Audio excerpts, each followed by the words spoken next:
안녕하세요. 예, 오종혁 국어선생님입니다. 자, 오늘은 정지용의 비라는 현대시를 공부하겠습니다. 자, 비 내린 모습을 아주 절제된 감정과 정제된 시어를 통해서요, 한 폭의 산수화를 보는 듯한 느낌으로 그려내고 있는 시입니다. 그래서 아주 한편의 산수화를 보는 그런 마음으로 공부를 하시면 좋겠습니다. 자, 1년에 가시겠습니다. 1년에 가시면요, 비 내리기 직전의 모습 상황이 잘 제시되어 있어요. 보실까요? 돌에 대상이죠. 돌에 그늘이 찼어요. 그늘, 어두운 그림자 이런 거죠. 이런 걸 볼 때 색채 이미지라고 볼 수가 있습니다. 색채 이미지.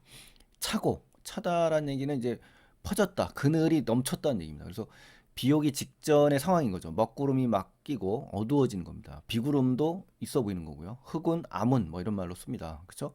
시각적이면서 색채 이미지가 드러났다라고 보여집니다. 따로라는 것은 이제 따로따로, 그렇죠? 특별히 뭐 이런 식으로 해석할 수가 있고요. 몰린다, 밀려온다는 겁니다. 밀려온다. 뭐가요? 바람이 마치 보이지 않는데 보이는 것처럼 느껴지게 표현했죠. 이런 걸 형상화라고 합니다. 형상화. 형상이 보이지 않지만 형상을 보이게끔 만든다는 겁니다. 그러니까 추상적 개념을 시각적으로 구체화했다, 이렇게 표현을 할 수도 있어요. 그리고 어떻게 보면 공감각이라고 볼 수가 있습니다. 촉각의 시각화. 촉각이라는 것은 여기 나오지만 소설이 바람, 즉 차가운 바람의 촉각적인 느낌을 받았는데 보이는 것처럼 지금 표현을 했기 때문에 촉각의 시각화라고도 표현할 수가 있습니다. 그렇지만 여러분, 학교 시험에서 만약에 공감각이라고 얘기를 안 했다, 또는 아니다라고 한다면 학교 내신 시험일 경우에는 학교 선생님 따라가셔야 됩니다. 제가 볼 때 공감각으로 지금 보이는 걸로 보여지기 때문에 이렇게 설명을 하는 거고요. 소설이 바람이라고 하는 것은 이른 봄에 살속으로 스면 듯한 차고 매서운 바람입니다. 아시죠? 꽃샘 바람이라는 표현도 써요, 이 소설이 바람이. 그래서 회오리 바람, 살바람 이렇게 이야기하거든요. 그렇다고 해서 이제 봄이다라고 이제 확정 지을 수는 없습니다. 뒤에 또 단풍의 개념이 나오기 때문에요.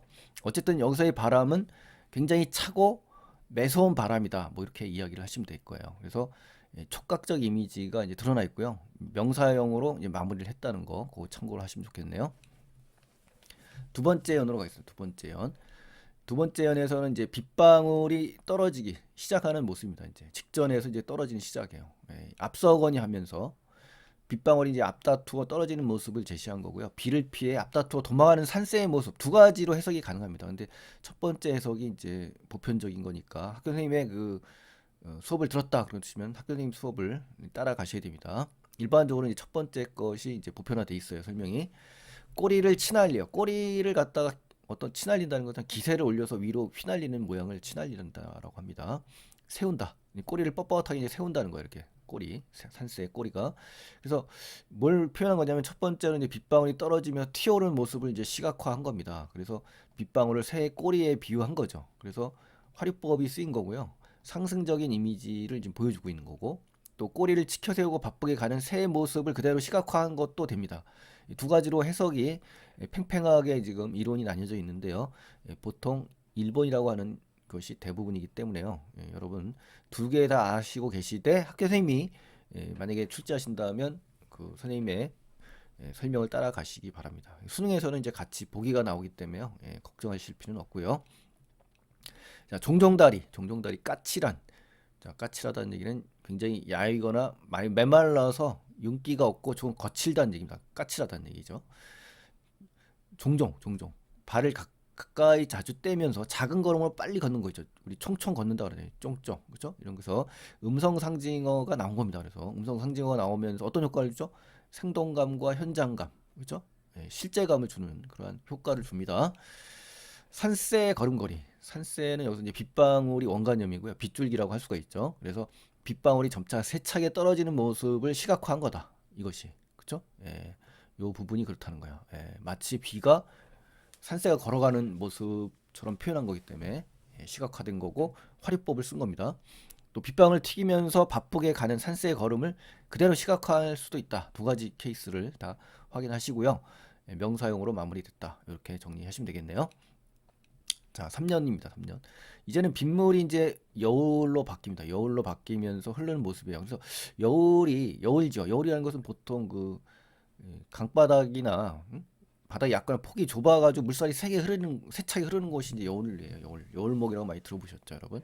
여울을 지어서. 그러니까 비가 여울을 이뤘다. 뭐 큰 여울은 아니겠죠. 그렇죠? 예, 여울을 이뤄서 수척한 흰 물살. 수척이라는 것은 이제 몹시 야이고 마른 이런 뜻입니다. 파리하고 초췌하다, 해쓱하다 이런 단어들로 바꿀 수 있는 건데요.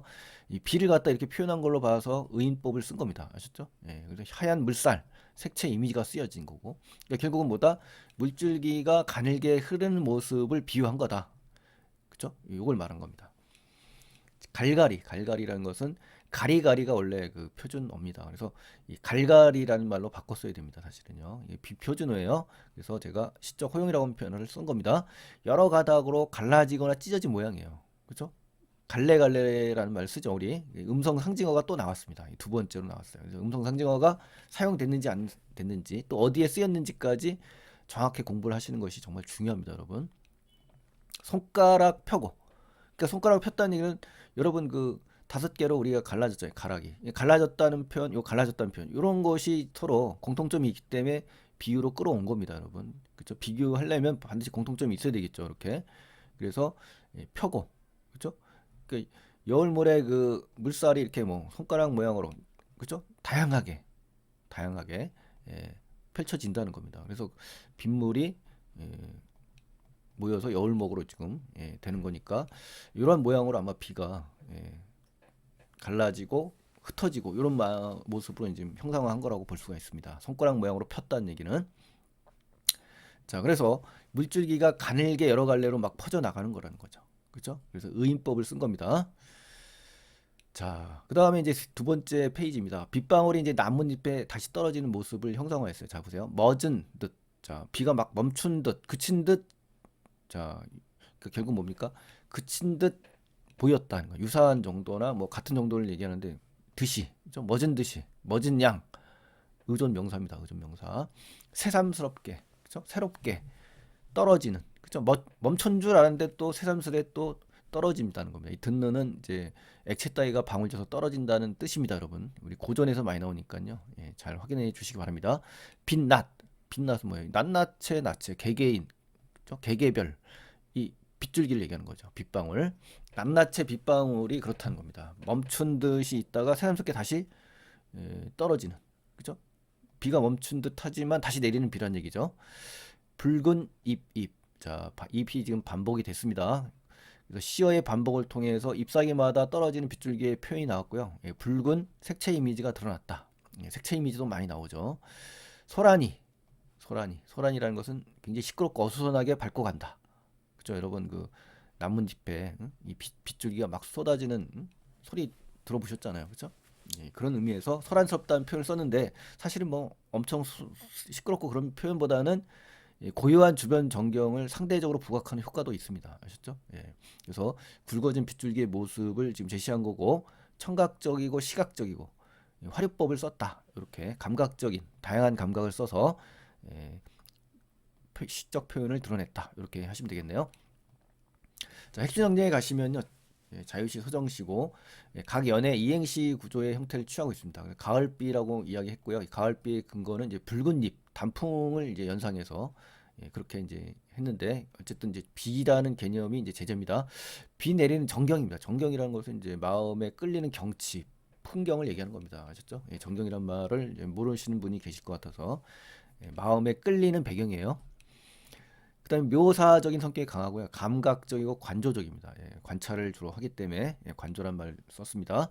표현상 특징에 가시면은 이제 비 내린 전경을 감각적으로 묘사했고 또 화자가 바라보고 있는 대상들을 중심으로 비가 오기 직전의 모습부터 비가 내리는 과정이 시간의 흐름, 이제 참 중요합니다. 시간의 흐름에 따라 짧고 간결하고 절제된 감정. 절제라는 것은 감정이 되도록이면 억제됐다는 얘기예요. 그래서 이 표현 의미를 정확하게 알고 계셔야 됩니다.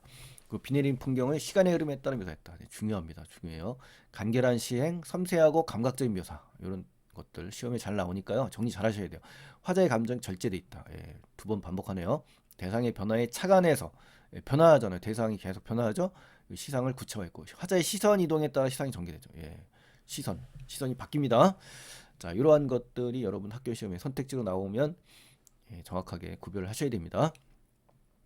또 비가 내리는 과정에 따른 시상 전개 방식은 시간의 흐름이다. 이건 무조건 나온단 말이에요. 나오는데 그냥 나오는 게 아니라 다른 시 중에서 시간의 흐름에 따라 시상이 전개되는 그런 부분을 가지고 올 거라는 거예요. 그래서 모르는 시가 나올 수 있거든요. 그런 거에 대비를 정확하게 하셔야 됩니다. 그래서 비가 내리기 직전 먹구름이 끼는 모습하고 바람이 부는 모습, 그다음에 두 번째 빗방울이 떨어지기 시작하고 또 가늘게 흘러가죠. 또 굵게 내리죠. 이런 부분들이 시간의 흐름에 따른 시상 전개 방식이라는 겁니다. 자, 시상이라는 말은요, 말 그대로 시에서 나타나는 핵심적인 주제를 얘기하는 겁니다. 주제의식. 주제가 시간의 흐름에 따라 변한다. 이 얘기입니다. 시인이 생각하는 방향성을 얘기하는 겁니다. 자, 감각적 표현과 비유적 표현이 드러난다 하는데, 감각적 표현 중에 우리 시각, 청각이 좀 주로 나왔죠. 시각은 뭐 꼬리 나오는 거, 다리, 그쵸? 걸음걸이, 뭐 흰물살, 갈갈이, 손가락 여기 붉은, 이런 것들이 다 시각적인 거고요. 청각은 뭐 소란스럽게 떠들고 가니까 이런 부분. 또 비유가 이제 나오는데, 비유는 이제 산새의 꼬리가 비 내리는 모습이고 또 걸음걸이에 이제 비 내리는 모습을 비유했고요. 빗물이 만든 물줄기를 수척한 손가락으로 이제 표현했죠.